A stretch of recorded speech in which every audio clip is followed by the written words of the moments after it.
श्रीमत्कृष्ण समाह्वाय नमो यामनसो नवे यत्कटाक्षैकलक्षाणां सुलभ श्रीधरः सदा श्रीकृष्णपादपादाब्जे नमामि शिरसा सदा यत्प्रसादप्रभावेन सर्वसिद्धिरभून्मम लोकाचार्याय गुरुवे कृष्णपादस्य सोनवे संसारभोगसङ्गष्टजीवजीवातवे नमः श्रुत्यर्धसारजनकं स्मृतिबालमित्रं पद्मोल्लसद्भगवदङ्घ्रिपुराणबन्धुं ज्ञानादिराजमभयप्रदराजपुत्रम् अस्मद्गुरुं परमकारुणिकं नमामि द्राविडाम्नाय हृदयं गुरुपर्वक्रमागतं रम्यजामातृदेवेन दर्शितं कृष्णसूनुना सुन्दरजामातृमुने प्रपद्ये चरणाम्बुजं संसारार्णवसम्मग्नजन्तु सन्तारपोतकं नमोऽस्तु देवराजाय चतुर्ग्रामनिवासिने रामानुजार्य दासस्य सुताय गुणशालिने नमः श्रीशैलनाथाय कुन्तीनगरजन्मने प्रसादलब्ध परमप्राप्य कैङ्कर्यशालिने श्रीशैलेशदयापात्रं देवत्यादिगुणार्णवं यतीन्द्रप्रवणं वन्दे रम्य यामातरं मुनिम् श्रीरङ्गसिंहगिरिदेशिकपादसेवा प्राक्ता किल द्रविडवेदरहस्यजातं श्रीगौतमान्वयजमाश्रितभागधेयं गोपालदेशिकमहं शरणं प्रपद्ये कौशिकान्वयसञ्जातं वेङ्कटारतनोभवं वेदान्ताचार्य सत्शिष्यं रैवर्लुमां भजे श्रीमद्वेङ्कटरङ्गार्य शिष्यं सच्छिष्य सेवतिं श्रीलक्ष्मणार्य विबुधं संश्रये देवि दीप्तये ओम अस्मद्गुरुभ्यो नमः भक्तामृतं विश्वजनानुमोदनं सर्वार्थदं श्रीशतकोपवाङ्मयं सहस्रशाखोपनिषत्समागमं नमाम्यहं द्राविडवेदसागरं तिरुवलिदिनाडेन्नुं தென்குருகோரியன்னும் மறுவினியவன் பொருணல் ஏற்றும் மறுமறைகள் அந்தாதி செய்தான் அடியினையே எப்பொழுதும் சிந்தையாய் நெஞ்சே தெளிந்து மனத்தாலும் வாயாலும் வன் குருகோல் பேணும் இனத்தாரை எல்லாவிட எங்கேன் கனத்தாலும் ஏதும் குறைவிலேன் என் தை சடகோபன் பாதங்கள் யாம் உடைய பத்து ஏ இந்த பெருங்கீர்த்தி ராமானுசமனிதன் வாயந்த மலர்பாதம் வணங்குகின்றேன் ஆயந்த பெரும் சீரார் சடகோபன் செந்தமிழ் வேதந்தரிக்கும் பேராத உள்ளம் பெறா வான் திகழும் சோலை மதிலிரங்கள் வன்புகள் மேல் பான்ற தமிழ் மறைகள் ஆயிரமும் ஈன்ற முதல் தாய் சடகோபன் மயம்பால் வளர்க்கைதாய் ராமானுசன் மிக்க விரை நிலையும் மையாமயிர் நிலையும் தக்க நிறையும் கடையாகி தப்பியலும் ஊழ்வினையும் வாழ்வினையும் போதும் குருகை அருகோல் யாழினிசை வேதத்தியல் நம்மாழ்வார் திவ்ய திருவடிகளே சரணம் எம்பெருமானார் திவ்ய திருவடிகளே சரணம் ஜீயர் திவ்ய திருவடிகளே சரணம் ఓం అస్మద్గురుభ్యో నమః. జయ శ్రీమన్నారాయణ. భాగవత గోష్ఠికి దాసోహాలు సమర్పిస్తూ చక్కగా సింహాచలం గిరి ప్రదక్షిణ చేసినటువంటి గోదా తల్లి మన గోష్ఠిలో ఇవాళ ఆ వివరాలన్నీ చెప్పడం, వెళ్ళలేకపోయినా వెళ్ళి వచ్చిన వారిని సేవించుకుంటే మనకు కూడా వెళ్ళినంత పుణ్యాన్ని గోష్ఠికి అందరికీ అందించింది తల్లి. చాలా అద్భుతం. 36 కిలోమీటర్లు నడవడము అంటే అది సామాన్యమైనటువంటి విషయం కాదు. సింహాచలేశ్వరుని యొక్క కటాక్షం పరిపూర్ణంగా ఉండడం వల్ల అంత చక్కగా చేయగలిగింది. అది ఎప్పటికైనా రామకృష్ణ అన్నట్టు మరికొంతమందికి ఆ భాగ్యాన్ని స్వామి కల్పిస్తే మనం ధన్యులం అవుతాము. కాబట్టి గోదాదేవికి ప్రత్యేకమైన అభినందనలను తెలియజేస్తూ తల్లి చక్కటి కార్యక్రమం ఇలాగ ఎన్నో సేవలు నువ్వు చేసుకోవాలి అని నమ్మాళ్ళని ప్రార్థిస్తున్నాను. అమ్మా, మిమ్మల్ని ఆశ్రయించిన దగ్గర నుంచి అన్ని పాజిటివ్సే, నెగటివ్స్ ఏమీ లేవు. అలాగా అవే ఉండాలి అని పెరుమాళ్ళ కోరుకుంటున్నాం. ఎందువల్లంటే ఆ భావం మారకుండా చక్కగా అలాగే శుభ పరంపర మీద వర్షించాలి అని. మధ్యలో మాట్లాడకూడదని అనుకున్నాను కానీ మళ్ళీ గోదావరి వచ్చింది కాబట్టి నేను కూడా వచ్చాను. 3+6 = 9. అది ఆచార్య అనుగ్రహం, అమ్మగారి అనుగ్రహం ఉంటే మేము కూడా సాధిస్తామమ్మా. అదే చాలా బాగుంది. దివ్య సంకల్పం చేయవస్తు.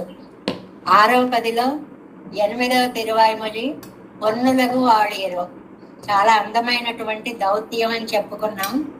ఏమండి, అంశరైలో పక్షుల్ని పంపించారు.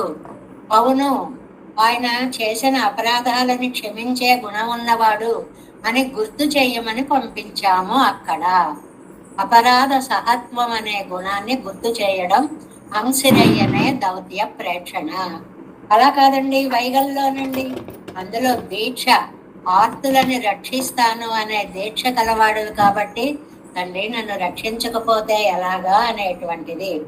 ఇందులో ఐకరస్యం, నిన్న ఆవిడ చక్కగా అడిగారు ఏమిటండి ఐకరస్యం అంటే, జీవాత్మని అనుగ్రహించి జీవాత్మ ఆనందిస్తుంటే అతన్ని చూసి తండ్రిలాగా పరమాత్మ కూడా ఏకరస భావాన్ని పొందడం, ఆనంద రస ప్రవాహాన్ని అనుభవించడము అనేటువంటిది. ఇలాగా ఈ భావాలన్నీ కూడా మనం చెప్పుకున్నాం. శ్రీ భాష్యంలో శారీరక మీమాంస అనేటువంటి ఆ చాప్టర్ లో 3వ అధ్యాయం 2వ పాదంలో 10వ సూత్రంలో దీన్ని అన్నిటినీ వర్ణించాడు. అంటే మనం భగవద్ విషయమే సేవిస్తూ ఉన్నా ఇందులో అంతర్లీనంగా అఖిల శాస్త్రాలు కూడా దాగి ఉన్నాయి. నమ్మాండ్వార్లు అటు శ్రీభాష్య సారాన్ని ఏమిటి, అఖిల పురాణ ఇతిహాస ఆగమ శాస్త్రాది భావాలనేమిటి ఇందులో ఈ వ్యాఖ్యానంలో నంబిళ్ళయ్య గారి ద్వారా మనకు అనుగ్రహించారు. కాబట్టి ఒక్క తిరువాయుమల్లిని నమ్ముకుంటే చాలండి, జీవితం ధన్యం అయిపోతుంది. అది ఆ లాభాలు పొందినటువంటి వాళ్ళకి తెలుస్తుంది. సర్వార్థం అన్న మాట ఎంత నిజమైనటువంటి విషయమో భగవద్ విషయ అనుభవం పొందినటువంటి వాళ్ళకి తెలుస్తుంది. అలాగా 6వ పదిలో 8వ దశకంలో మొదటి పాసురం మధ్యలో ఉన్నాం. ముందుగా పాసురాన్ని మనం అనుసంధానం చేసుకుందాం.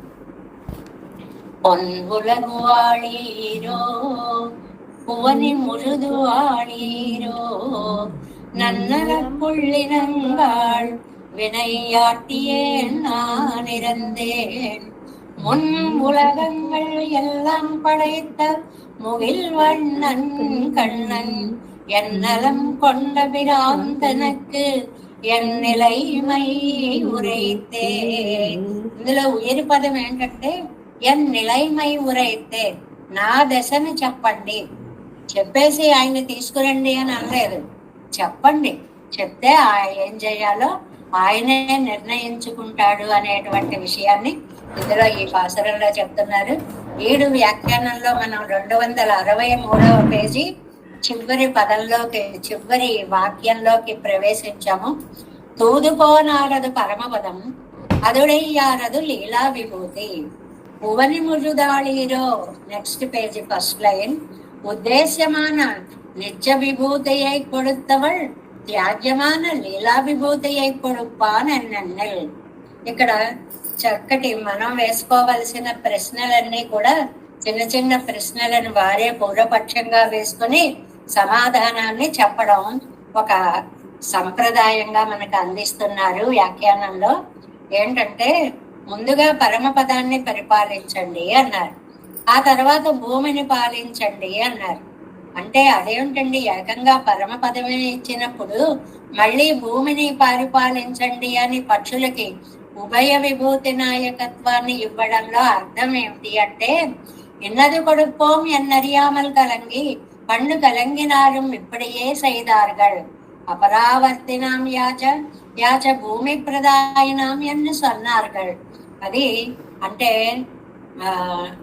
నమ్మాళ్వార్లు నిత్యసూర్యులకు విభువైనటువంటి ప్రభువుని ముందు కీర్తించి, అంటే నిత్య విభూతిని ముందు చెప్పి ఇలనదు అని లీలా విభూతిని తర్వాత చెప్పారండి.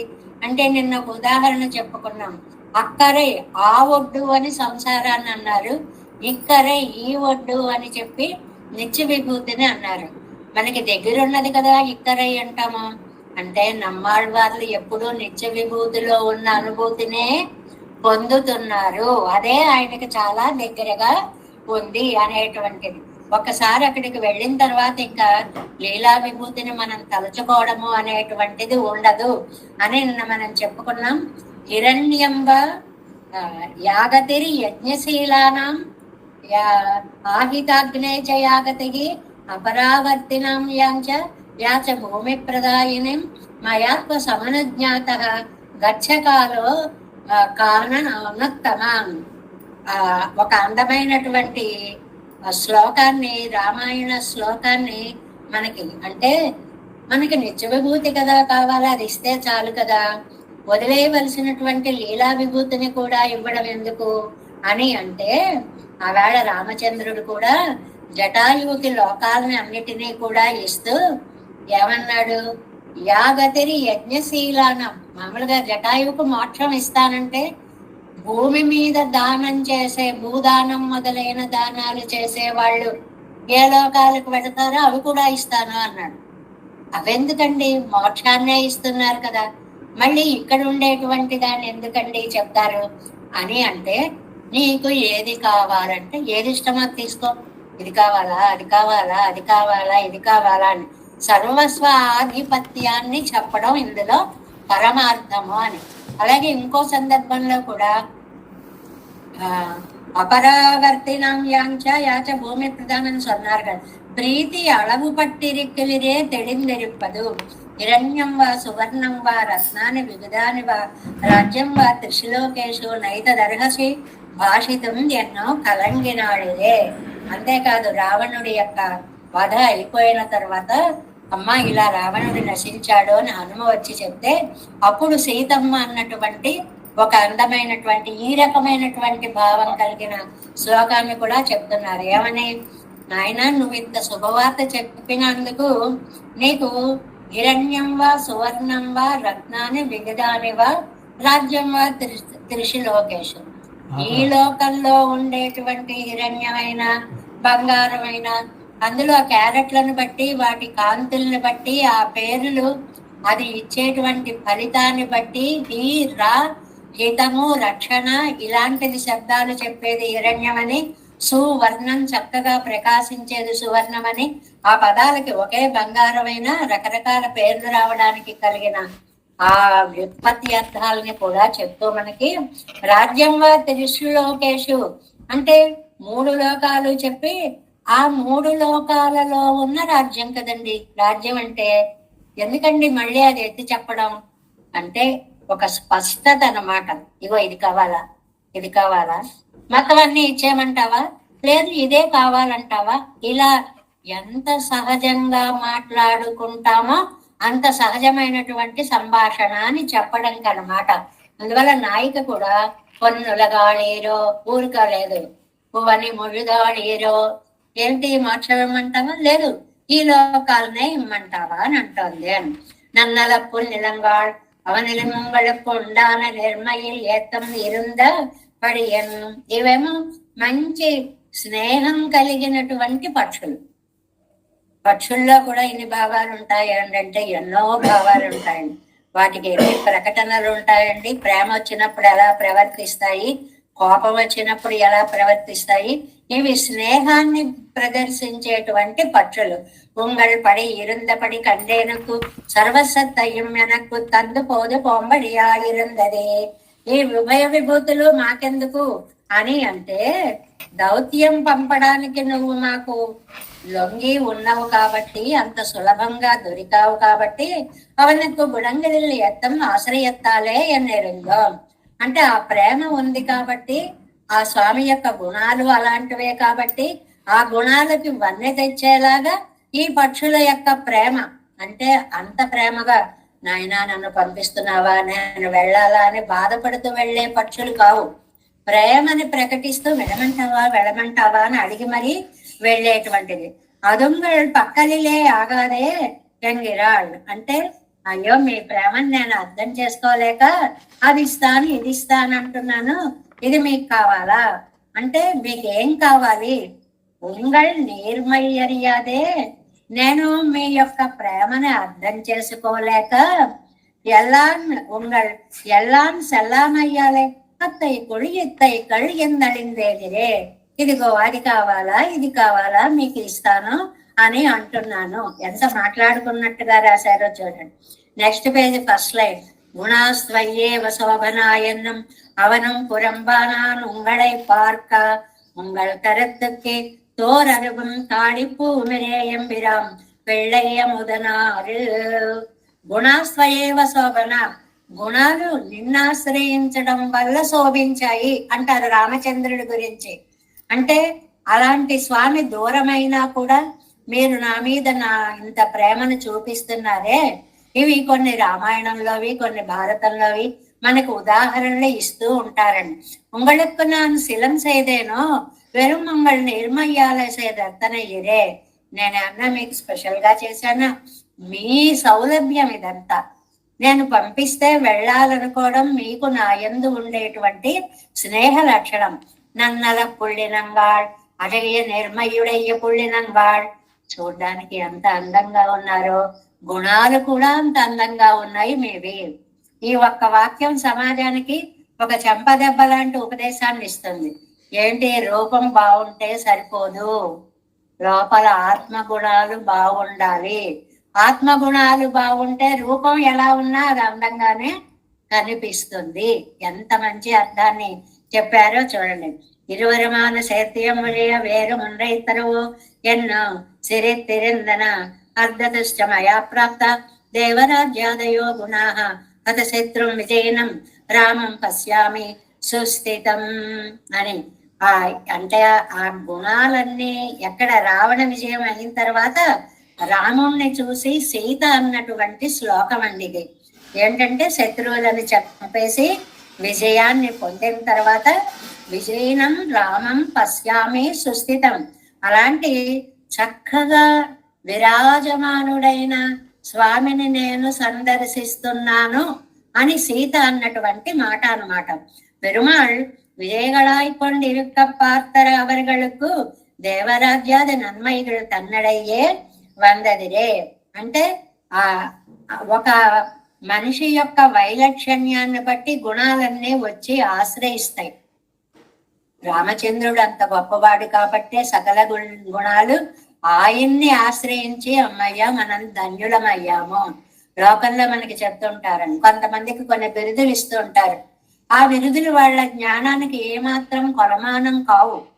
కానీ ఆ బిరుదులు వారిని చేరి అమ్మయ్య మనకి ఇప్పటికి సార్థకత వచ్చింది, చరితార్థమయ్యాము అనుకుంటారిట. అలాగే కళ్యాణ గుణాలన్నీ రాముణ్ణి చేరి అమ్మయ్య మనం ఇప్పటికి కళ్యాణ గుణాలు అనిపించుకున్నాము. నన్నలం అహంచ రఘువంశ. అది ఇంకొక అందమైనటువంటి శ్లోకాన్ని చెప్పారు అనమాట. అహంచ రఘువంశ లక్ష్మణశ్చ మహాబల వైదేహ్యా దర్శనేనాద్య ధర్మత పరిరక్షిత. వైదేహిని దర్శించడం చేత సీత అనుకోవడమే కాదండి, సీతను చూచి రామచంద్ర స్వామి కూడా అలాంటి ప్రేమనే ప్రకటించాడు అనడానికి ఈ శ్లోక ఖండాన్ని మనకి ఇచ్చారు అన్నమాట. ఏమిటి అది? వైదేహిని దర్శించడం వల్ల నేను, రఘువంశము, బలవంతుడైన లక్ష్మణుడు అందరూ కూడా ధర్మాత్ముడమైన నీ చేత మేము రక్షించబడ్డాము. అలాగే ఆ హనుమను చూసి రామచంద్రుడు చెప్పినటువంటి అద్భుతమైనటువంటి కృతజ్ఞత వాక్యము అన్నమాట ఇది. నజీవేయం క్షణమపేయన్నరిక్కినాను. నేను నిన్ను వదిలి ఉండలేను అని అంటున్నాను గాని ఉన్నాను కదా ఇంతకాలం. ఊరికే ఆ బాధతో అలా అనుకుంటాం బతకలేమో అని. కానీ ఆయుర్దాయం ఉన్నంత కాలం హాయిగా బతుకుతూనే ఉంటారండి అందరూ. ఆ బాధ మనసులో దొలుస్తూ ఉంటుంది కానీ ఉన్న ఆయుర్దాయాన్ని ఎవళ్ళు తగ్గించుకోలేరు కదా. ఎన్న యోజియ జీవియాదపడి ఇరిక్కిన పిళ్ళై భరతునం. ఇక్కడ ఒక్కటి, సీతమ్మ లేకపోతే రామచంద్రుడు ఉండడు. లింకు చూడండి, హనుమ సుందరకాండలో ఇది ఎన్ని శ్లోకాలలో చెప్తాడో చాలా బాగుంటుంది. సుందరకాండ చదువుతూ ఉంటే సీతమ్మలు ఇప్పుడు నేనేం చెయ్యాలి, ఈవిడ బాగుందని చెప్పకపోతే రాముడు ఉన్నాడు, సీతమ్మ లేకపోతే రాముడు ఉన్నాడు, రాముడు లేకపోతే భరతుడు ఉన్నాడు, భరతుడు లేకపోతే లక్ష్మణుడు ఉన్నాడు, లక్ష్మణుడు లేకపోతే రఘువంశం ఉండదు. ఇంతది రక్షించాలి అని అంటే అక్కడికి వస్తాడు ఆలోచన. అలాగా ఇక్కడ కూడా உங்களுக்கு நான் சிறு செய்தோம் వెறுం ఉంగళ్ నిర్మయ్యాలే సైద్ అతనే ఇరే. అందువల్ల ఇక్కడ నేను ప్రత్యేకంగా చేసిందేం లేదు. అందరినీ కాపాడినటువంటి వాడు ధర్మాత్ముడైనటువంటి హనుమ అని రామాయణంలో చెప్పినటువంటిది ఒక ఉదాహరణ ఇచ్చారు. ఆళ్వందార్కు పచ్చయిట్ట మనక్కాళ్ళ కాదు, పాండవర్గలకు తూతుపోన కృష్ణనయ్యం. రెండు విశేషాలు చెప్పారండి ఇక్కడ. ఏమిటి అంటే మొట్టమొదటిది పాండవుల వైపు నుంచి రాయబారంగా వెళ్ళినటువంటి కృష్ణుడి వృత్తాంతం ఒకటి చెప్పారండి, నెంబర్ 1. రెండోది ஆழ்வந்தார்க்கு பச்சையிட்ட மணக்கால் நம்பியையும் పోలే ఇరుంద తీ ఉంగళ్ పడి. అక్కడ యామునార్యులని శ్రీరంగనాథుని యొక్క దర్శనం చేయడానికి మణక్కాల్ నంబి అనేటువంటి ఆయనకి ఇష్టమైనటువంటి ఒక ముళ్ళ ముస్తాకు అనేటువంటి ఒక ఆకుకూరని ప్రతిరోజు ఇచ్చి ఒక రోజు ఇవ్వకుండా ఉండి, ఎందుకు ఇవాళ రాలేదు, ఎవరు తెస్తున్నారు అని చెప్పి ఆయన అడిగితే అప్పుడు ఆయన దర్శనం చేసుకుని నీకు నిధి చూపిస్తాను రా అని చెప్పి రంగనాథుణ్ణి చూపించినటువంటి మణక్కాల్ నంబి ప్రేమ లాంటిది. అంటే ఒక్కసారి రామాయణ వృత్తాంతాన్ని, ఒక్కసారి రామానుజ వృత్తాంతం, పూర్వ వృత్తాంతాన్ని కూడా మనకి వ్యాఖ్యానంలో చాలా చక్కగా అందించారు అన్నమాట. ఇక్కడ పక్షి అంటే ఏంటండి, ఇరువరు అழகிய నిర్మయుడయ్య పుల్లినంగాళ్ ఎన్నదల్ మిక్క స్నేహత్తయుడైన పుల్లినంగాళ్ ఎన్నదల్. మీరు అందంగా ఉండడమే కాదు, ఈ లైన్ ఎంతో ముఖ్యం, మీరు అందంగా ఉండడమే కాదు మంచి మనస్సు కూడా కలిగి ఉన్నారు. అంటే మానవుడికి రూపం ఒక్కటి ఉంటే సరిపోదండి. ఎంత అందంగా తేలిగ్గా చెప్పేశారు. మేడి పండ్లు చూడ మేలిమై ఉండును, పొట్ట విప్పి చూడ పురుగులుండు. ఆహా, పురుషుల్లో పుణ్య పురుషులు ఎలా ఉంటారు, పురుషుల్లో దుర్మార్గమైనటువంటి భావాలు లోపల ఎలా ఉంటాయి, నిత్య జీవితంలో కనిపించే పళ్ళతోటి ఒక ఉదాహరణగా చెప్పారు. కాబట్టి మనం ఎప్పుడు రూపానికి ప్రాధాన్యం ఇవ్వకూడదు, లోపల ఉండే ఆత్మ గుణాలకే ప్రాధాన్యాన్ని ఇవ్వాలి. అలాగా ఇక్కడ అழகிய నేర్మయుడయ్య పుల్లినంగాళ్ ఎన్నుదల్. ఓ అందాన్ని కలిగిన ఉన్న పక్షులే కాదండి ఎన్నుదల్, మరి ఏమిటండి, మిక్క స్నేహత్తయుడయ్య పుల్లినంగాళ్ ఎన్నుదల్. మంచి స్నేహ గుణం. స్నేహం అనే మాట చాలా అందమైన పదం అండి. జిడ్డు అని అర్థం అండి. ఆ నెయ్యి మనం వేసుకుంటే ఇలా జిడ్డుగా ఉంటుంది. ఈ మనస్సుతో మనస్సు అలా అతుక్కుపోయే జిడ్డుదనానికి స్నేహము, ప్రేమకి స్నేహము అని పేరు. అందువల్ల స్నేహం అనే పదం వచ్చింది. అంటే వాళ్ళని మనం విడిచి ఉండలేని ఒక గుణము అన్నమాట.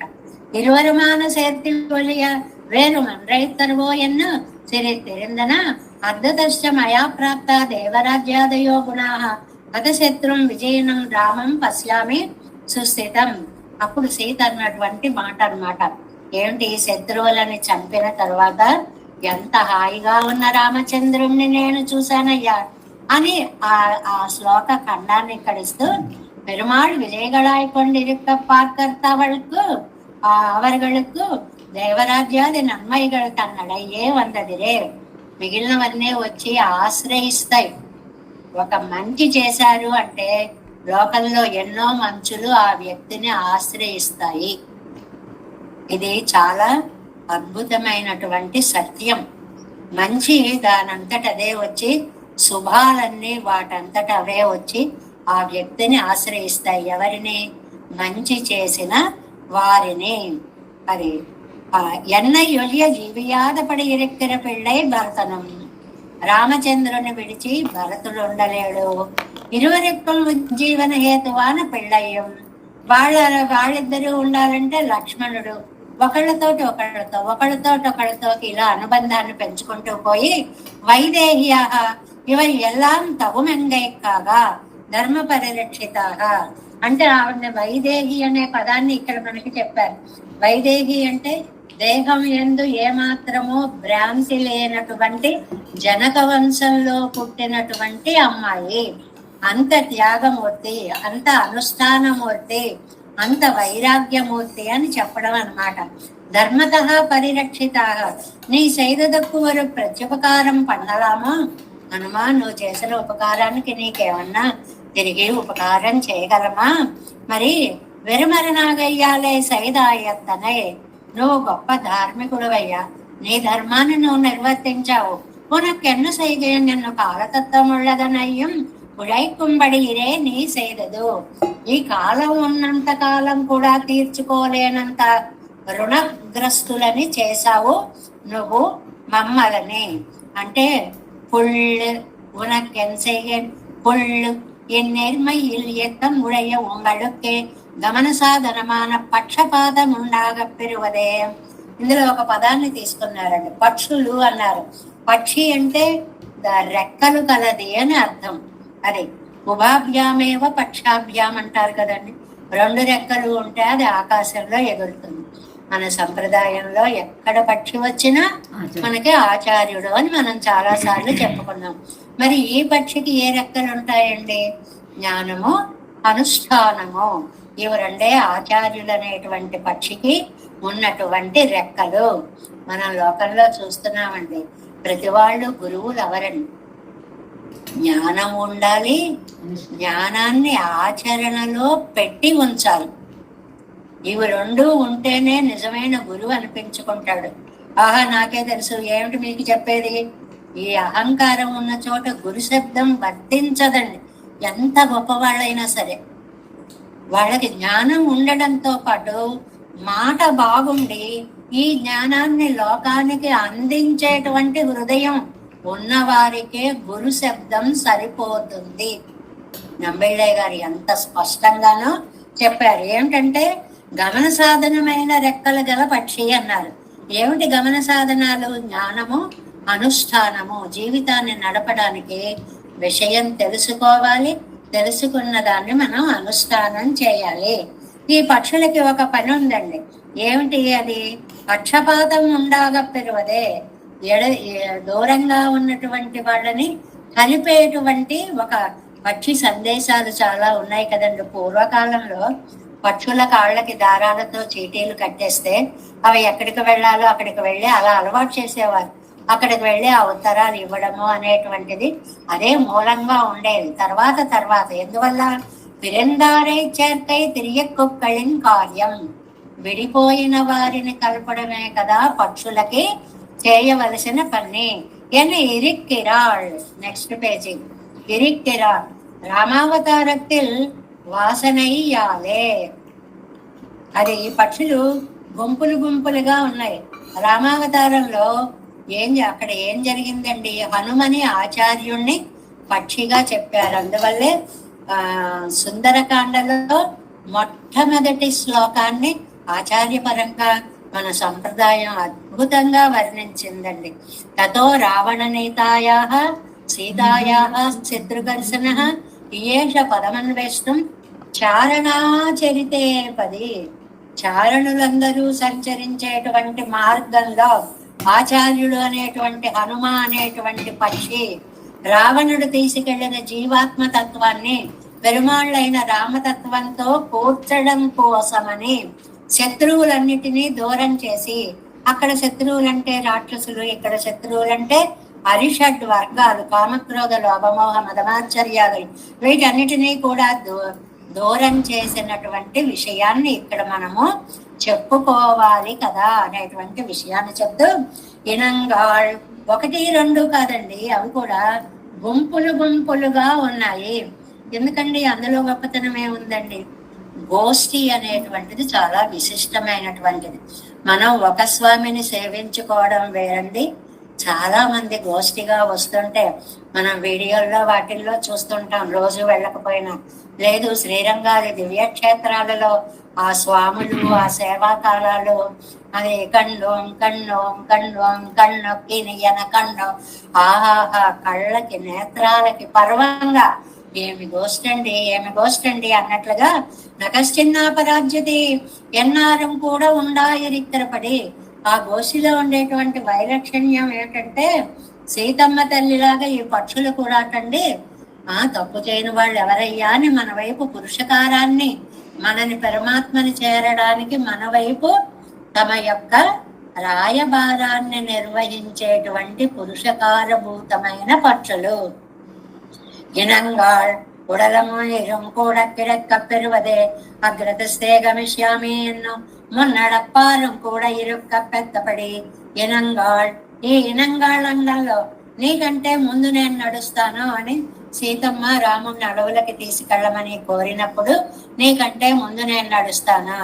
ఎక్కడ నడిచిందండి? ఏం నడవల. అగ్రత ప్రయో రామ సీతా మధ్య సుమధ్యమ. ముందు రాముడు నడిస్తే మధ్యలో కదా సీత నడిచిందండి. అంటే రావణాసురుడి దగ్గరికి ముందు ఎవరు వెళ్ళారండి? అగ్రతస్తే గమిష్యామి, నీకంటే ముందు నేను వెళతాను. మృద్రంతే కుశకంటకాన్, ముళ్ళ లాంటి రాక్షసులని నశింపచేస్తాను.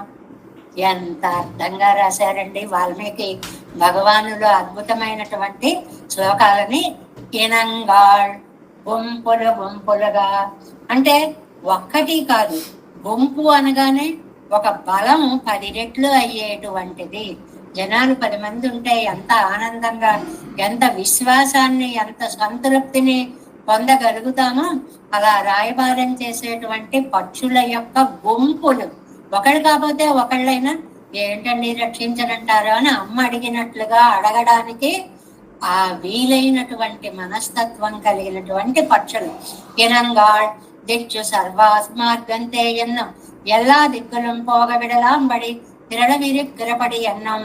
అన్ని వైపులా వెళ్ళగలిగినవి అని అంటే, అన్ని వైపులా అంటే పక్షి ఎటుగా వస్తే అటే నడవగలదు కాబట్టి. ఇదంతా అంతరార్థం. ఆచార్యుడు ఎలాంటి జీవుడనైనా ఏ దిశలోకైనా వెళ్ళి ఎక్కడ ఉన్న జీవున్నైనా ధరింప చేయగలిగిన, జ్ఞానబోధ చేయగలిగిన మహనీయుడు అని చెప్పడం అన్నమాట. వినయ్యాటియన్ కై పుగందవనై కై కழிయవే విట్టు విట్టుంగళ్ కాలిలే విజయం పడియాన పాపత్తై పండినే. చాలా సరదాగా ఉంది అనమాట. సీతా విరహంలో రామచంద్రుడు దూతల్ని పంపిస్తే ఇవాళ నేను పంపించే స్థితిలో ఉన్నాను అంటున్నారు ఆళ్వారు. ఆయన నా కోసం రావలసింది పోయి నేను ఆయన కోసం దౌత్యాన్ని పంపించవలసినదా? అంటే భగవత్ సన్నిధిలో శరణాగతి చేయడం కంటే ఆచార్య సన్నిధిలో శరణాగతి చాలా గొప్పది అని కూడా చెప్పడం ఇందులో ఉండేటువంటి అంతరార్థం అన్నమాట. పక్షులంటే ఏంటండి? உங்களுக்கு గుణంగళు స్వరూపమాన పోలేగిరే, ఎనక్కు భాగ్యహాని స్వరూపం. నీకేమో సద్గుణాలు స్వరూపం, నాకేమో దురదృష్టం స్వరూపం. లోకంలో ఇలాంటి భావ ప్రకటనలు కష్టాల్లో ఉన్నవాళ్ళు తరచుగా చేస్తుంటారు. మీరు అదృష్టవంతులండి, నేనే పాపిస్తుదాన్ని, ఇలాంటి నిర్భాగ్యురాల్ని, అలాంటి దాన్ని, ఇలాంటి దాన్ని అనుకున్నట్లుగా ఈయనకు భాగ్యహాని స్వరూపమానపడి. ఏమిటి భాగ్యహాని? పెరుమాళ్ళకి దూరమై ఉండడమే భాగ్యహాని. నాన్ ధర్మ తప్పది రక్షితాయ నిరుపాన్ అవన్ కిడేర్. ఆయనేమో ధర్మాన్ని రక్షిస్తాను అని కంకణం కట్టుకున్నాను. శ్రీ జనకరాజన్ తిరుమగళాన వేండపాట్టోడేయాగారే తాన్ తూదు విడగరదు ఇవళ్. ఆ జనకరాజ తన అయినటువంటి సన్నిధి, ఆవిడ యొక్క పురుషకారాన్ని చేయవలసినటువంటి ఆ స్థితిలో ఇవాళ నేను అక్కడికి ఇలా నా స్థితిని తెలుపు అని చెప్పి దౌత్యాన్ని చేయవలసినటువంటి దుర్గతి నాకు వచ్చింది. నా నిరందేన్, నేను యాచిస్తున్నాను. అత్తలై ఇత్తలయ్య అనపడి రివర్స్ అయింది అంటారు దానికి, అత్తలై ఇత్తలయ్య అనపడి అని. నా కోసం ఆయన రావలసింది పోయి ఆయన కోసం నేను ఇలాగా తహతహలాడవలసి వస్తుంది. కీజే అవన్ తిరువడిగడిలే 4 ప్రయోగం శరణం పుకార్.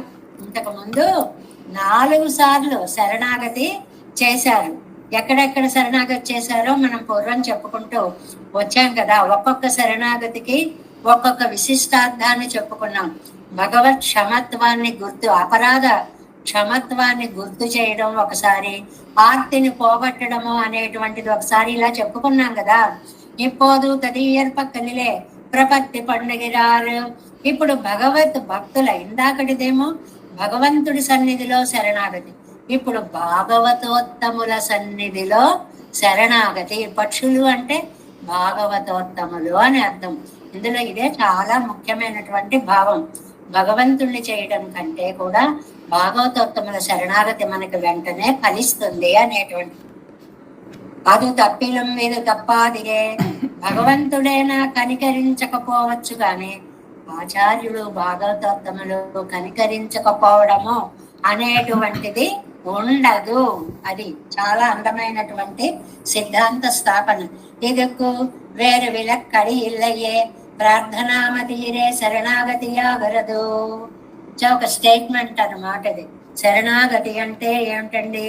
ప్రార్థనా పూర్వకంగా ఉండేదే శరణాగతి. ఆ లైన్ అండర్లైన్ చేయండి. శరణాగతి అంటే ఏమిటి అంటే, నంబిళ్ళయ్య గారు వ్యాఖ్యానంలో శరణాగతియాగిర పండుగిరారు, శరణాగతియాగిరదు ప్రార్థనామతీరే, ఈ మాటను చెప్తే చాలా బాగుంటుంది. ఓహో, వీడు భగవద్ విషయం నంబిళ్ళయ్య గారు వ్యాఖ్యానాన్ని ఎంత బాగా చదువుకున్నారో అనుకుంటారు అవతల చదువుకున్న పండితులు ఉంటే. ఈ వాక్యం వారికి కూడా తెలిస్తే ఓహో అది చెప్పారు కదా అని వాళ్ళు కూడా ఎక్కువ ఆనందిస్తారు అన్నమాట. అవ్యభిచార్యాన ఉపాయత్తై పత్తుగిరాళ్, గురి తప్పనటువంటి ఉపాయం శరణాగతి. అది ఇంకా చేశామంటే మనకి తేలిక మాట ఒకటి అంటారు తెలుగులో, దాసుడి తప్పు దండంతో సరి. ఒక్కసారి దండం పెట్టామంటే మొత్తం అన్ని పాపాలు క్షమించమని శరణాగతి చేసినట్లే. ఇనంగాళ్ ఇరందే మిగరమాయిరప్పార్కిరందార్ వాసిత్ ఎరియుమిరే. అంతేకాదు, ఇక్కడ జంటగా ఉన్నటువంటి గుంపులుగా ఉన్నటువంటి పక్షుల సన్నిధిలో చేయడం అనేటువంటిది ఒకటి. శరణాగతర్కు తన్ను ఉయిరై కొడుక్కుం అவையே நன்னல புள்ளினங்கள் அந்தையே పడుకొలైకారర్కు ఇరంగ వేండుంబడేరే ఎన్నుడయ్య దశే. హింసాజీవులకి అంటే చంపేటువంటి వాళ్ళకి వాళ్ళలో దయ అనేటువంటిది ఉండదు. ప్రాణాలు నిలబెట్టే వారిలో దయ అవి ఉంటాయి. కాబట్టి నేను కఠిన హృదయంని శరణాగతి చేయడం లేదు, జాలి కలిగినటువంటి వాణ్ణి శరణాగతి చేస్తున్నాను. నన్నుల పుళ్ళినంగాళి రందేన్, మంచి మనసు కలిగిన వారా మిమ్మల్ని యాచిస్తున్నాను. ఒక పదం వాడేటప్పుడు ముందు దానికి సంబంధించిన విశేషణ పదం వాడడం. చూడండి, ఆ విభీషణుడు శరణాగతి కోరేటప్పుడు సర్వలోక శరణ్యాయ రాఘవాయ మహాత్మనే, అన్ని లోకాలు రక్షించే రామచంద్రుణ్ణి నేను శరణు వేడుతున్నాను. ఎందుకు ముందరి కాళ్ళకి బంధం వేశాడు? అన్ని లోకాలు జయించేవాడు నన్ను జయించవా అని అడగడం అన్నమాట ఆ ప్రార్థనలో. అలాగే ఇక్కడ నన్నలప్పుడినంగళ్, మంచి స్నేహమైన పక్షులారా మిమ్మల్ని యాచిస్తున్నాను. అంటే మీలో మంచి మనసు ఉంది కాబట్టి నా మనస్సును మీరు భగవంతుడికి తప్పక చెప్పగలుగుతారు అని ముందర కాళ్ళకి బంధం వేయడం అన్నమాట. శరణ్యత్తై కురైవత్తిరిందపడి ఎందాన్ నా నిరందే అవనిరే సుగ్రీవం శరణంగతహాయన్యం తిరియక్కలిన్ కాలిలే ముర్పడవియుందాం. చాలా బాగుంటుందండి. ఒక పితాయస్స పురాహ్యాసి శరణ్యో ధర్మవత్సలః తస్య పుత్ర శరణ్యస్య సుగ్రీవం శరణంగతః అని కిష్కింధాకాండలో ఆయన పురా లోకనాథో భూత్వా అంటారండి. అక్కడ లోకాలకన్నిటికీ నాథుడైన స్వామి సుగ్రీవం శరణంగతః.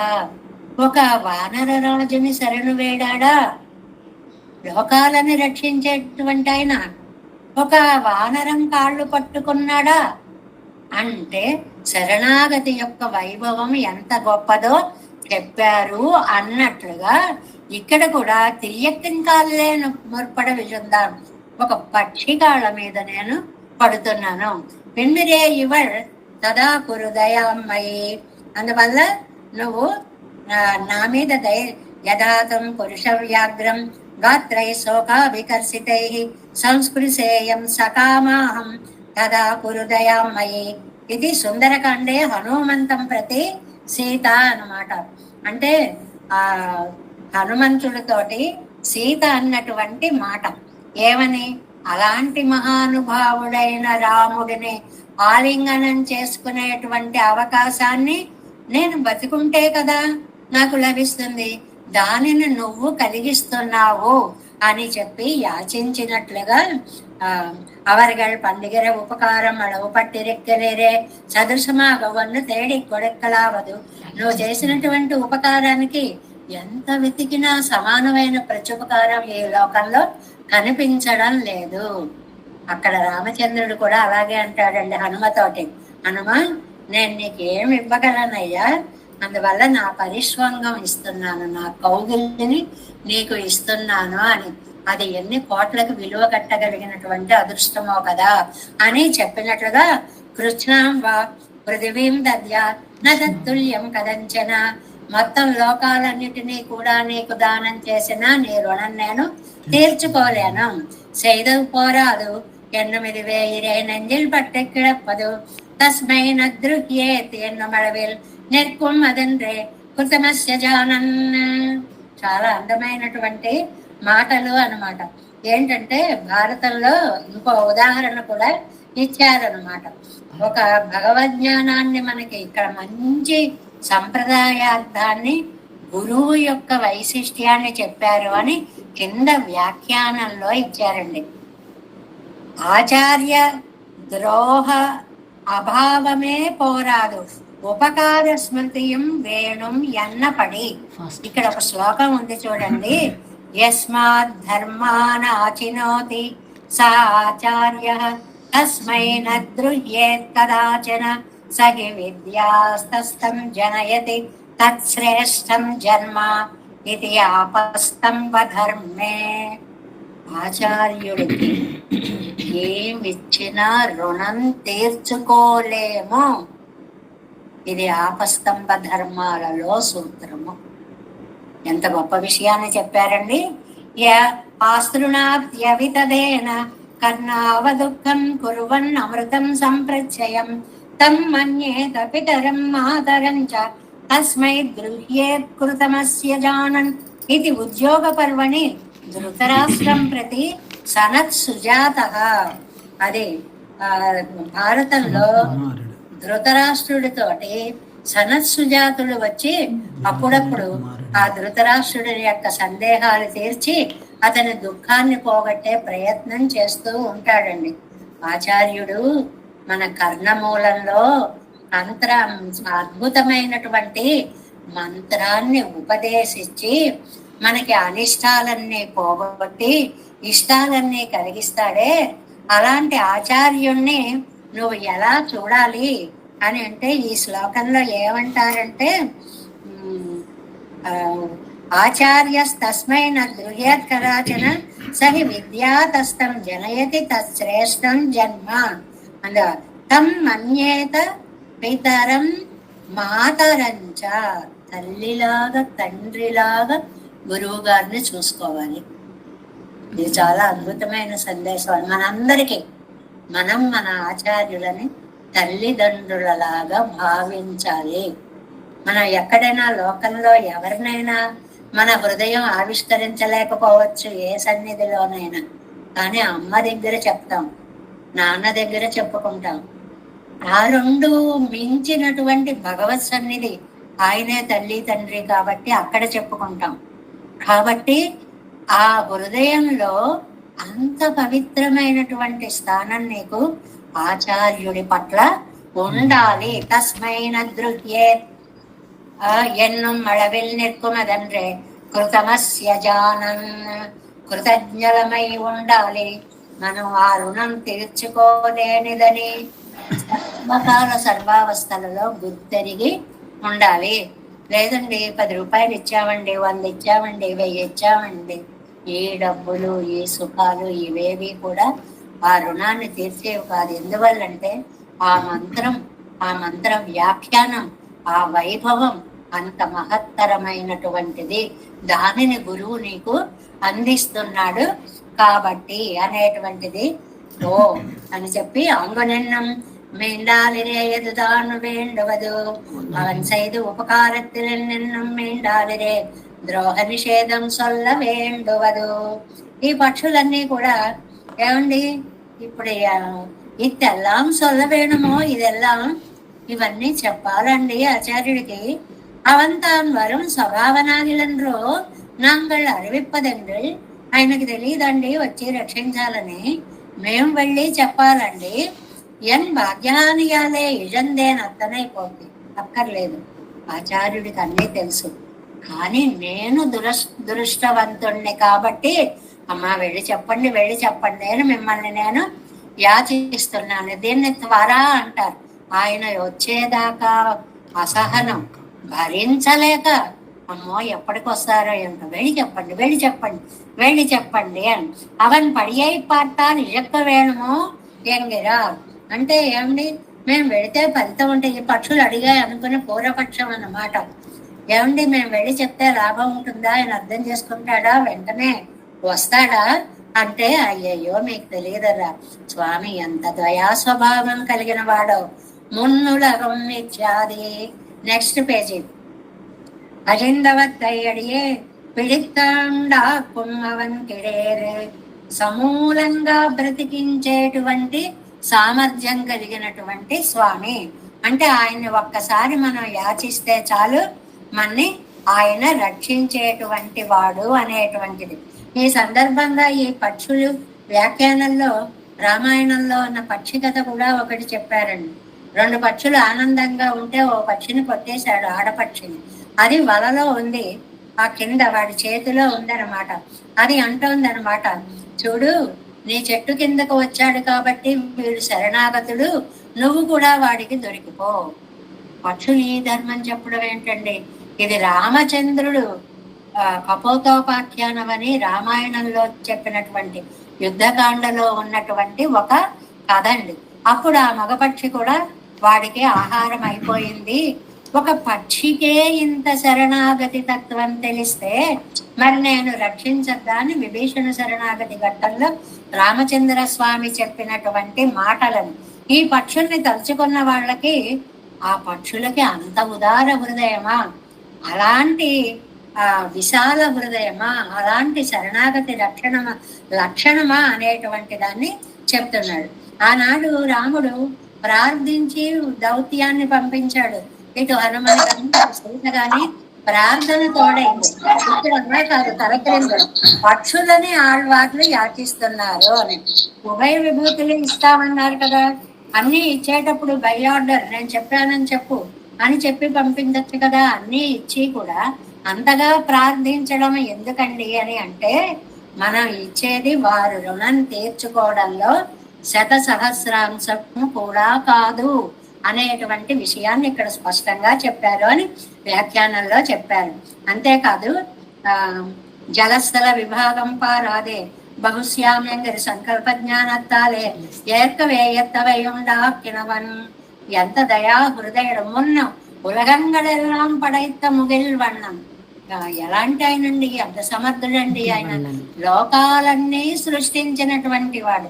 ఎలాంటి లోకాలండి, జలస్థల విభాగం పారాదే, ఇది నీళ్ళ ఇది స్థలమా అని చూసుకోకుండా బహుశ్యాం ఏవి కావాలంటే అవన్నీ నేనే అయిపోతా, సంకల్పంతో సృష్టి చేసినటువంటి జగత్ కారణత్వ స్వరూపుడు అని చెప్పడం.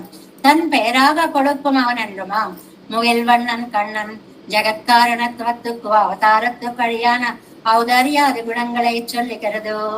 ఈ ముగిల్వಣ್ಣన్ అన్నప్పుడు వచ్చినప్పుడల్లా అందమైన మాట చెప్తారు. ఇక్కడ వ్యాఖ్యానంలో ఇంకా కాస్త అందాన్ని జోడించారు. ఏమిటండి అంటే, ముగిల్వಣ್ಣన్ అంటే మనం అందరం చెప్పుకుంటాం నీలమేఘ శ్యాముడు అని.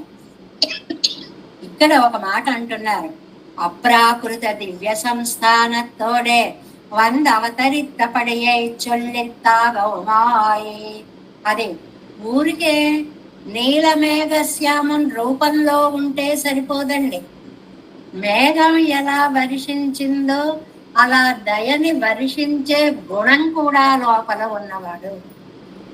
అంటే రూపానికి గుణానికి కూడా మేఘంతో పోలిక. నంబిళ్ళయ్య గారి స్పష్టత ఎంత చక్కటి వ్యాఖ్యానం అండి. అది ముగిల్వಣ್ಣం కണ്ണన్ అనే అండంలో తరమిట్టాలం విడవన్నాదపడి తన పేరాగా కొడుక్కుమవనన్నము. తననే ఇచ్చేసాం. మేఘం ఏం చేస్తుంది, తనలో ఉన్న జలాన్నంతా జలస్థల విభాగం లేకుండా ఇది నీటి మీద కురుస్తున్నానా జలంలో కురుస్తున్నానా అని చూసుకోకుండా ఎలా ఇచ్చేసుకుంటుందో అలా స్వామి కూడా తననే ఇచ్చేసుకునేంత ఔదార్య గుణము కలిగినటువంటి స్వామి అని చెప్పడం ముగిల్వಣ್ಣన్ అనే మాట వల్ల అన్నమాట. అప్రాకృత దివ్య సంస్థానతోడే వంద అవతరిత్తపడి, అప్రాకృత దివ్య సంస్థానం అద్భుతమైనటువంటి రూపం. అక్కడ ఉన్నటువంటి ఆ లక్షణాలన్నీ కూడా తెచ్చుకొని ఆ రూప ఔదార్య గుణాలతోటి ప్రకృతిని స్వామి అధిష్టాయ సంభవామి ఆత్మమాయయ. యొక్క గుణం దాచుకుని రాలేదు, అన్ని గుణాలతోటి వచ్చి ఇక్కడ అవతరించింది. ఇదరు ఎన్ నలంకొండ పిరాన్ ఇదరు పడింగిడదు కణ్ వాంగగిరదన్నా. అంటే ఏమండి, ఇదేమన్నా పాతబావిలాగా ఎన్న ఈ సర్వస్వాపహారం పండిన ఉపకారకం, ఏదో కొంచెం కొంచెం కాదు, సర్వస్వ అపహారం పండిన ఉపకారకం. నాకు ఎంత ఇవ్వాలో అంతా ఇచ్చేసినటువంటి ఆయన, తన దయతోటే సృష్టి కార్యాన్ని చేసేటువంటి మహానుభావుడు. మనకి బహుశ్యాం ప్రజాయ అనేటువంటి ఇది ఉంది కదండి, సంకల్పంతో అనేక రూపాల సృష్టి చేయగలిగిన జగత్ కారణభూతుడు. మేఘవర్ణుడు అంటే కేవలం రంగుతో సరిపోదు అండి, సృష్టి కారకత్వంతో పాటుగా అందరికీ అందుబాటులో ఉండడం, తననే తాను ఇచ్చుకునే మేఘంలాగా లోకానికి సౌలభ్య గుణాన్ని ప్రదర్శించడము. మామూలుగా సౌలభ్య గుణం ఉంటే మేఘ స్వభావుడు అవుతాడు, మేఘ సదృశాకారుడు అవుతాడు. ఈ 2 పదాలు వాడారు వ్యాఖ్యానంలో. మేఘ సదృశాకారుడు అంటే రూపం మాత్రమే, నీలిమేఘంగా అందంగా శరీరం ఉంటుంది. మేఘ స్వభావుడు అంటే తననే తాను ఇచ్చుకునేటువంటి సౌలభ్యము అనేటువంటి విషయాన్ని కూడా చెప్పారు అన్నమాట. ఎన్నెలైమై ఊరైతే, అలాంటి ఆయన దగ్గరికి నువ్వేం చెప్పాలి? ఉంగల్ కాలులే విజంబడి పడినవన్, ఇప్పుడు నీ కాళ్ళ మీద పడేలా చేశాడు. తనొచ్చి నా దగ్గరికి రావాల్సిన వాడు, నేను తన కోసం నీ కాళ్ళ మీద పడేలాగా రివర్స్ అయిపోయింది నా పరిస్థితి, తలకిందులైపోయింది. இப்போது வழிகளிலே கிளியர் உள்ளது முகில்வண்ணன் என் நலம் పండ. ఆ మేఘం వర్షిక్కుం మిడమాగాదే. ఆ మేఘం ఏం చేస్తుంది? ఆ జలాన్నంతటిని తీసుకుని లోకానికి అందిస్తే ముగక్కు మిడమానే, తానే ఇచ్చేటువంటి ఆ జలంలో కారుణ్యాన్ని తనలో నింపేసుకుని లోకానికి అనుగ్రహించినటువంటి తనకు ఎన్నెలమయ్యే. అలాంటి స్వామికి ఎన్నెలమయ్యే నా స్థితిని చెప్పండి. నాంగల్ సొల్లువదేదన్నెల్. ఏమండి, మేము చెప్పాలండి ఆయనకి? చెప్పకపోతే ఆయన అన్ని మంచి పనులే కదండి చేస్తాడు. ఆయన ఏమని చెప్పాలి? ఏం చెప్పక్కర్లేదు, మీరు ఎన్నెలయమయ్యండ్రు. ఇదిగో ఈవిడ ఇలా ఉంది, ఆవిడ దశ అలా ఉంది, ప్రాణాలు ఉన్నాయో లేవో అన్నట్లుగా ఉంది అని ఒక్క మాట చెప్పు చాలు, అందుకంటే ఎక్కువ చెప్పవలసినటువంటి అవసరం ఏం లేదు. ఏగి పశ్య శరీరాన్ని ఎన్నై పోలే.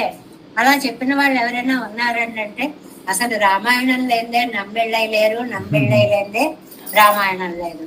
పెరుమాళ్ళ దేహాన్ని చూపిస్తూ ఇదిగో నా దేహాన్ని చూడు అని మహర్షులందరూ కూడా వచ్చి రామచంద్ర స్వామి వస్తే ఇదిగో మా శరీరాన్ని చూడవయ్యా. ఏగి పశ్య శరీరాన్ని మునీనాం భావితాత్మనామిత్యాది. ఇగో ఈ దేహం చూడు, ఓ రాక్షసుడు బాణం వేసిన గాయం ఇది, ఇంకో రాక్షసుడు గాయం చేసిన గాయం ఇది. ఇలా దేహంలో రక్తస్రావితమైనటువంటి శరీరాన్ని అంతటినీ చెప్పినటువంటి ఎన్నుమాపోలే అన్నట్లుగా ఆళ్వారు నాయకు చూడు, నువ్వు లేక ఎంత బాధపడిపోతుందో అని నా స్థితిని చెప్తే చాలు, ఒక్క మాట చెవిని వేస్తే చాలు. ఎన్నై కన్నా నింగళే పాసనమిట్టు చొల్లమెత్తనై జగత్ కారణత్వం. మీరు నన్ను చూశారు కాబట్టి చూసిన వాళ్ళకి చెప్పడం తేలిక కదండి. ఏదైనా చూసాము అంటే అప్పుడు చెప్పలేమండి ఎలాంటి బాధలు అనుభవిస్తున్నారో అని చూసిన వాళ్ళు వర్ణించడంలో సహజత్వం నిండి ఉంటుంది. అవతారం తన పక్కన పండిన విశేష కటాక్షం ఇవ ఎలా కన్నడివర చొన్నాళ్ళు. నువ్వు వెళ్ళేటప్పటికి ఆ పరిస్థితిని గురించి నా దశ చెప్పండి అంటే, నాయిక యొక్క పారవస్యాన్ని నాయిక చెప్పలేక ఇలా ఉన్నానని చెప్పండి. ఆవిడ పరిస్థితి ఆవిడే చెప్పలేకపోతుంది. నేను ఎలా ఉన్నానో ఇలా ఉన్నానని చెప్పండి. ఆ పక్షులు ఆచార్యులనే పక్షులు అవి తన పక్కన పండిన విశేష కటాక్షము ఎల్లాం కన్నయ్య వరచొన్నారు అవన్ గుణంగడిలే అవగాహిత కనబడి తన్నాలం పేసపోగరిదిల్లై. ఇది చాలా మంచి మాట. ఏంటంటే ఆచార్యులు సంసార సాగరంలో మునిగి ఉండరు, ఉన్నది సంసారంలోనే, కానీ అవేం వారికి పట్టవు. భగవత్ అనుభవం అనే స్నానం చేస్తూ ఉంటారు వాళ్ళు, కళ్యాణ గుణ అవగాహనం చేస్తూ ఉంటారు. అందువల్ల వారికి చెప్పాలి, తనకు తన్మై అరివరియానై పోలే, వారికి కూడా వారి గొప్పతనం తెలియదు. ఇది 2 చోట్ల మనం చెప్పుకుంటాం. భగవంతుడికి కూడా తను ఎంత గొప్పవాడో తెలియదని చాలాసార్లు చెప్పుకున్నాం. ఇక్కడ ఏం చెప్తున్నారు, ఆచార్యులకి కూడా ఆ ఆచార్యుడి యొక్క గొప్పతనం తెలియదు. కాబట్టి మీకు మీ గొప్పతనం తెలియదు పక్షులారా, మీరు వెళ్ళి భగవంతుడికి నా దశని ఇలా ఉన్నానని చెప్పండి. ఊరైతు தனக்கும் கூட நிலமல்லாத தன்படியை பாசுரமிட்டு சொல்லவத்தாக கொண்டிருப்பார்கள் கரை மேலே நெற்கையாலே அவருக்கு சொல்லలామిరే. చాలా అందమైనటువంటి మాట. ఏంటంటే నా స్థితి చెప్పి అక్కడ మీరు ఆ పరంపదాన్ని హాయిగా అనుభవించండి అంటారు అనమాట. ఉరైత్తు కొండు వారుంగోళ్ళు ఎన్నాదువానెన్నెన్నెలు.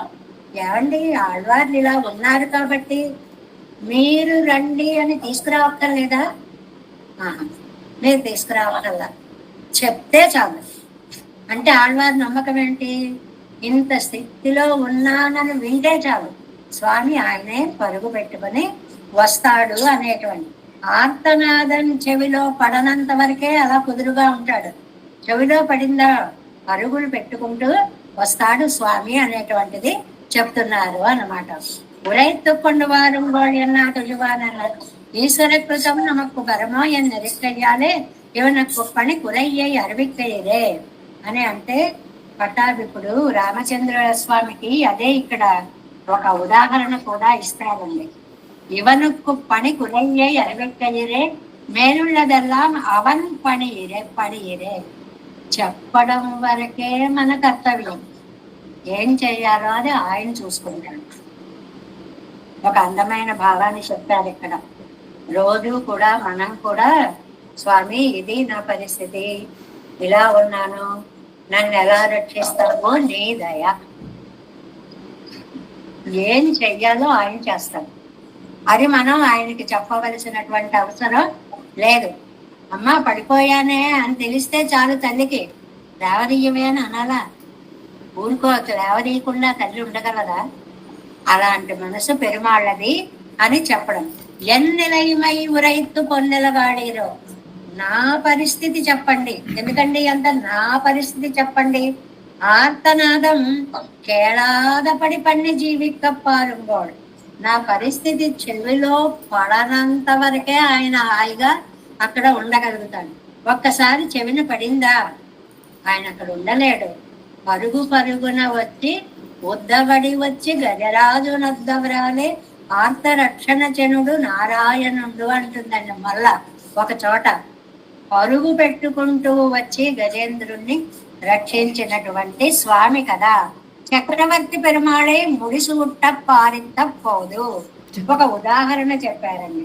చక్రవర్తి పెరుమాళే ముడిసూట్టి పారిత పోదు, రామచంద్రుడికి పట్టాభిషేకం చెయ్యాలి అని అనుకున్నాడండి. ఋషిகள் ராட்சசராலே நோவு படுகையாலே ராஜ்யமதே அறிவுக்கத்தல் పొరుందామై పురపట్టు పోనాడిదే. చాలా చక్కటి వ్యాఖ్యానం అండి ఇక్కడ. ఎందుకు పట్టాభిషేకం జరగలేదు అని అంటే ఇక్కడ వ్యాఖ్యానంలో చెప్తున్నారు, మహర్షులందరూ రాక్షస బాధతో నలిగిపోతూ ఉంటే ఇక్కడ పట్టాభిషేకం తెలియటం పెట్టు కూర్చుంటాడు ఆయన. చాలా సహజమైన వర్ణన. ఇప్పుడు తల్లి అన్నం తినాలని కూర్చుంది, అద్భుతంగా ఇష్టమైన పదార్థం ఏదో ఇలా తినబోతోంది, పిల్లడు అక్కడ పడ్డాడు. అన్నం తినొచ్చి లేవదిద్దాం అనుకుంటుందండి ఏ తల్లైనా.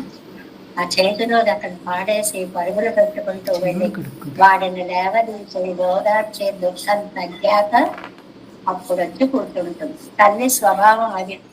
అందుకే మనకి సరదా సామెతలు ఉన్నాయి. పుట్టిందిరా బిడ్డ అంటే పడిందిరా జిహ్వా అన్నారు. ఇదొక సామెత. పిల్లలు పుట్టారు అంటే అదే విచిత్రమో తెలియదు, సరిగ్గా అన్నం తినే టైంకి వాళ్ళు ఏడుస్తారు, అప్పుడే అన్ని పనులు చేస్తారు. ఇంక ఈ అన్నాన్ని ఇక్కడ పాడేసి వీళ్ళు పరుగులు పెట్టాల్సి వచ్చింది. ఆ తల్లి మనస్సును ఇక్కడ చాలా చక్కగా, ఇక్కడ పెరుమాళ్ళకి ఇలా కిరీటం పెట్టాలనుకుంటున్నారు. అక్కడ రాక్షసుల బాధలతో రక్తాలతో ఋషులందరూ ఆయన నయన పదగోచరులయ్యారు. అందువల్ల రాక్షసరాలే నవ్వు పడిగయ్యాలే, వాళ్ళ వల్ల రాక్షసుల వల్ల నలిగిపోతూ ఉండడం వల్ల రామచంద్రుడికి పట్టాభిషేకం రుచించలేదు. ఆయనకే చేసుకోవాలని ఉంటే ఏవి అడ్డురావు. ఆయనకి పెరుమాళై ముడిసూట్ట పారిత పోదు, ఋషిగల్ నవ్వుపడ ராட்சசராலே நோவுபடுகையாலே ராஜ்யம తిరువొక్కత్తెల్ పొరుందామై పురపట్టు పోనారిదే. కాబట్టి విఘ్నాలన్నీ వచ్చేలాగా ఆ సంకల్పం అలాంటిది. పరమాత్మ ఆత్మరక్షణ పరత్వం అలాంటిది. அப்படியே ஸ்ரீவதம் ஆர்த்தத்வனையும் கேட்டால் இவை உபய விபூதத்தையும் ఆడమాటారే என்று இருக்கிறாள். ఇది బాగుంది. అలాగే నా గురించి స్వామితో చెప్పారు అనుకోండి, ఆళ్వారి నాయకు ఎంత బాధపడుతుంది అని. అంత బాధపడుతుంది అంటాడు. ఆ తల్లికి అక్కడ అన్నం సహించకుండా పిల్లల్ని రక్షించడానికి ఎలా పరుగు పెట్టి వచ్చిందో అలాగా ఆయన పరమపదాన్ని విడిచేసి ఆళ్వారి నాయకుని రక్షించడం కోసం నా దగ్గరికి పరుగులు పెట్టుకుని వచ్చేస్తాడు. ఆ పోలికనండి వ్యాఖ్యానం రాయడంలో గొప్పతనం అతను. పెరుమాళ్ నన్ను రక్షిస్తాడు, ఇది జనరల్ స్టేట్మెంట్. తల్లిలా రక్షిస్తాడు, ఇది పోలికతో చెప్పిన స్టేట్మెంట్. అందులో పరాకాష్ఠకి చేరింది. ఒక తల్లి ఎలాగైతే తన సంతానం బాధ పెడితే తాను సుఖపడలేదో అలాగ నేను బాధ పెడితే పెరుమాళ్ళు పరమపదంలో హాయిగా ఉండలేరు. కాబట్టి నా బాధను మీరు చెప్తే చాలు, ఆయన పరుగులు పరుగులు పెట్టుకుంటూ వస్తాడు అనేటువంటి దాన్ని, ఈ ఆర్త రక్షణ పరాయణత్వాన్ని ఈ పాసురంలో మనకి అందించారండి. ఇందులో చాలా అందమైనటువంటి భావాలు చాలా చెప్పారండి. ఎన్ని విశేషాలు చెప్పారండి. మీరు మంచి స్నేహం గల పక్షులు కదా, బంగారం లాంటి పరమపదం కదా, అద్భుతమైనటువంటి లీలా విభూతి కదా. ఈ రెండింటిని అక్కడ ఏం చర్చ చేశారు? పరమపదమే ఇచ్చినప్పుడు లీలా విభూతి ఎందుకండి అంటే, ఎదురుకుండా కనపడేదాన్ని ఇస్తూ అంతకంటే గొప్పదాన్ని కూడా ఇచ్చేస్తాం, అది ఇచ్చేస్తాం, కావాలంటే ఇది కూడా తీసుకోండి అనేటువంటి హృదయ ఔదార్యాన్ని ఇక్కడ చాటారు అనేటువంటిది ఆ పొన్నుల గాడిరావు దగ్గర. వినయాటి ఏం నిరందేన్ అన్నప్పుడు పాపాత్మురాలినై నేను యాచిస్తున్నాను అని అంటే ఏమిటండి పాపాత్మురాలు అని అంటే, ఇంతకు ముందు శరణాగతి చేయలేదంటే ఒక్కొక్క దౌత్యంలో ఒక్కొక్క శరణాగతి లక్షణాన్ని, అపరాధ క్షమత్వము అనేటువంటి దాన్ని, లేదు ఐకరస్యము అనేటువంటి దాన్ని, ఇలా చాలా గుణాలని ఈ పక్షుల ద్వారా మనకి చక్కగా చెప్పారు. వెళ్ళి ఏమని చెప్పాలమ్మా, తీసుకురావాలని అంటే, అబ్బే మీరు తీసుకురావక్కర్లేదు, నా పరిస్థితి ఇదే అని చెప్తే చాలు, ఆయన హృదయం కరిగిపోయి ఆయనే పరుగు పెట్టుకుంటూ వచ్చేస్తాడు అన్నదానికి లోకంలో రామచంద్ర స్వామి యొక్క రామాయణ వృత్తాంతాన్ని తీసుకుని ఆయనకి ఎందుకు పట్టాభిషేకం జరగలేదు అంటే, అడవిలో మహర్షులందరూ రాక్షసుల వల్ల బాధపడుతున్నారు కాబట్టి ఆ బాధని చూసి స్వామి ముందు వారి రక్షణ అయిన తరువాత గాని నేను పట్టాభిషేకం చేసుకోను అనే మనస్తత్వం కలవాడు అన్న వ్యాఖ్యానాన్ని అందులో జరిపేసి నంబిళ్ళయ్య గారు అద్భుతంగా. కాబట్టి మీరు వెళ్ళి చెప్తే చాలు, మీరు వెళ్ళి చెప్తే చాలు అనేటువంటిది చాలా నాని ఇరందే. నా స్థితిని ఒక్కసారి మీరు మున్ ఉలంగలెల్లాం పడైతొమ్మిది వన్నం కన్నాను. అందులో నీలమేఘ శ్యాముడైన కృష్ణుడు ఆకారం ఒకటి అందంగా ఉంటే సరిపోదండి, లోపల గుణాలు కూడా మంచి గుణాలు ఉండాలి. ఆ మేఘం వర్షించినట్లుగా కరుణను కూడా వర్షించేటువంటి స్వామి. ఇలాగా స్వామి రూపాన్ని, ఆంతరములైనటువంటి గుణాలని, ఆ శరణాగత రక్షణ తత్పరత్వాన్ని, ఎన్ని విషయాలను పంపిస్తూ ఒక పక్షిని ఆచార్య స్థానంలో పక్షిని పంపడము అనేటువంటిదే ఈ పొన్నుల గాళీరు అనేటువంటి దౌత్యంలో ఉండేటువంటి చాలా విశేషమైనటువంటి దౌత్యంగా దీన్ని మనం చెప్పుకుంటాము. పొన్నులకు ఆళీరో புவனே முழுது ஆளீரோ நன்னல புள்ளினங்கான் வினையாற்றியே நான் இறந்தேன் முன் உலகங்கள் எல்லாம் படைத்த முகில் வண்ணன் கண்ணன் என்னலம் கொண்ட பிரான் தனக்கு ఎన్ నిలయమై ఉరైతే 10 నిమిషాల ముందు మొదలు పెట్టాను కానీ 10 నిమిషాల ముందు పూర్తి చేయలేదు. దేవే సంకోలనాగం నతైత మనసం పద్మనాభం రమేశం లోకార్యం కృష్ణ యుగ్మేన జనగమ శిరోయోగి పట్టార కోచం గోవిందం గోరనాథేన సద్గురుకే సేందు జిందం జతీంద్రం നാലാതിർദ്യാമുനാദ്യോമമരുദിനേ രാമ പത്മാക്ഷനാഥം തിരുവരുൺമാർ സേന മുതലി സടഗോപന്നാഥമുനി സീരിയക്കൊണ്ടാർ മണപ്പാൾ നമ്പി ചന്ദ്രമാള വന്താൻ കുരുമാലാധരർ കുരുകൈത്തിരാർക്ക് അൻപാനതിരാസർ ഗോവിന്ദൻ കൂരേസർ ഭട്ടർ വേദാന്തമണി ഇരുകണ്ണർ കമ്മുടയ്യ നമ്പിള്ളി இதற்கே எந்த மாதவர் பத்மநாபரிவருளாளர் திருவடியுன்றைய தேவ பெருமாள் கை கொண்டருளம் திருமலை ஆழ்வார் பதங்கள் முன்னொழி சேர்வாசினே ராமானுஜாரியதாச சுதாய் குணசாலினே நம ஸ்ரீ சைலநாதாய குந்தி நகர ஜன்மனே பிரசாதலப்த பரம பிராப்யதே கரியசாலினே ஸ்ரீ சைலேச दयापात्रं दीपत्यादि गुणार्णवं जितेन्द्र प्रवणं वन्दे रम्यजामातरं मुनिं वारि तिरुवाय्मळिप्पिळ्ळै माधववाழ்வான் மணவாள மாமனவன் வாலியவன் மாறம் திருவான் மழிப்பிள்ளை மால்லத்தோர் தேரும் மழி உரைக்கும் ஸ்ரீரங்க சிம்மகிரி தேசிகபாத சேவா ராஜின திரவிட வேதரஹஸ்ய ஜாதம் శ్రీ గౌతమామృతం ఆశ్రిత భాగదేయం గోపాల దేశికమాం శరణం ప్రపంచే కౌశికాన్వయ సంజాతం వెంకటార్య తనోభవం వేదాంతాచార్య శిష్యం ఉడైవ నిర్మహంబరే శ్రీమద్ వెంకటరంగార్య శిష్యం సత్శిష్య సేవతి శ్రీ లక్ష్మణార్యుతం సంశ్రయే దేవే ఓమస్మద్గురుభ్యో నమః. జై శ్రీమన్నారాయణ. భాగవత గోష్ఠికి దాసోహం.